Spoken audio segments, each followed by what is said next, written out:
పెళ్ళైనా పండగైనా వేడుక ఏదైనా పట్టుచీరల ప్రత్యేక వేదిక వారాహి సిల్క్స్.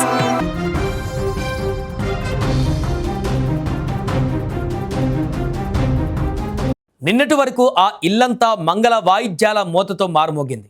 కొత్త కోడలు వస్తుందన్న ఆనందంతో ఆ తల్లిదండ్రుల కళ్ళు మెరిశాయి. బంధువుల పలకరింపులు, స్నేహితుల సందడి మధ్య ఆ పెళ్లి పందిరి ఒక చిన్నపాటి స్వర్గాన్ని తలపించింది.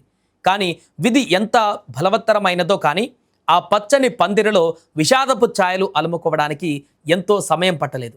గంటల వ్యవధిలోనే పెళ్లి బాజాల స్థానంలో చావు కేకలు వినిపించాయి. పెళ్లి ఇంటిలో ఆనందంతో మెరిసిపోయినటువంటి ప్రాణాలు తెల్లవారేసరికి విగత జీవులుగా పడి ఉండటం చూసి ఉమ్మడి విజయనగరం జిల్లా కన్నీరు మున్నీరవుతోంది. పెళ్లి వేడుక ముగించుకొని సంతోషంగా ఇళ్లకు తిరుగు ప్రయాణమైన వారిని మృత్యువు రోడ్డు ప్రమాదం రూపంలో వెంటాడి వేటాడింది. ఒకరిద్దరిని కాదు, ఏకంగా నలుగురిని బలికొంది. మంచి భవిష్యత్తు ఉన్న యువకులతో పాటు కుటుంబాలకు అండగా నిలుస్తున్న ఇద్దరు ఇంటి పెద్దలను కాలయముడు అమాంతం మింగేశాడు.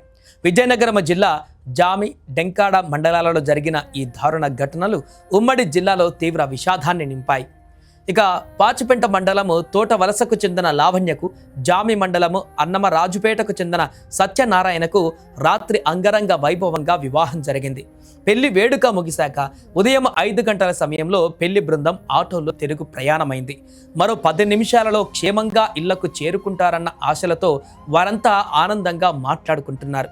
సరిగ్గా అదే సమయంలో జామి మండలం జన్నివలస సమీపంలోని హరిత రహదారి వద్ద విధి వక్రీకరించింది. విజయనగరం వైపు వెళ్తున్న ఓ టిప్పరు టైరు ఒక్కసారిగా పేలిపోయింది. నియంత్రణ కోల్పోయిన ఆ భారీ వాహనం ఎదురుగా వస్తున్న పెళ్లి బృందం ఆటోను వేగంగా ఢీకొట్టింది. ఈ ప్రమాదం ఎంత బీభత్సంగా జరిగిందంటే ఆటో తునాతునకలైపోయింది. విజయనగరం మండలము చాకలిపేటకు చెందిన లావేటి పైడిరాజు ఈ ప్రమాదంలో అక్కడికక్కడే ప్రాణాలు కోల్పోయాడు. పైడిరాజు పెళ్లి కుమార్తెకు చిన్నాన్న అవుతాడు. కూలి పనులు చేసుకుంటూ కుటుంబాన్ని సాకుతున్న ఆయన మరణంతో ఆ ఇల్లు చీకటిమయమైంది. ఇక పెళ్లి కూతురి కుమారుడి తండ్రి సన్యాసిరావు పరిస్థితి కూడా అత్యంత దయనీయంగా మారింది. తీవ్ర గాయాలతో ఆసుపత్రిలో చేరుకున్న ఆయన చికిత్స పొందుతూ తుది శ్వాస విడిచారు. తన కొడుకు పెళ్లి చూసి మురిసిపోవలసిన తండ్రి గంటల వ్యవధిలోనే శవమై కనిపించడం ఆ గ్రామాన్ని కన్నీరు పెట్టించింది. సన్యాసిరావు భార్య కనకమ్మ కూడా తీవ్ర గాయాలతో ఆసుపత్రిలో మృత్యువుతో పోరాడుతుంది. తన భర్త ఇక లేడన్న చేదు నిజం ఆమెకు ఇంకా తెలియదు. వీరితో పాటు ఆటో డ్రైవర్ సాయి కుమార్, రాఘవులు కూడా తీవ్రంగా గాయపడ్డారు.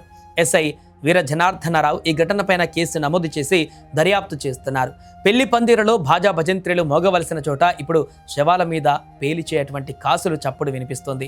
ఒక కుటుంబంలో జరిగినటువంటి ఈ ఘోరం అందరినీ కలిచివేస్తుంది. అటు ఢెంకాడ మండలంలో జరిగిన మరో ప్రమాదంలో 2 యువకులు మృతి చెందడం స్థానికులను కలిచివేసింది. ఇలా ఒకే రోజు జరిగిన 2 ఘోర ప్రమాదాలు పచ్చని సంసారాలలో నిప్పులు పోశాయి. బాధితుల రోదనలను మిన్నంటగా పోలీసులు కేసు నమోదు చేసి దర్యాప్తు చేస్తున్నారు. అతివేగం, అజాగ్రత్త పచ్చని పెళ్లి పందిరలో తీరని శోకాన్ని మిగిల్చింది.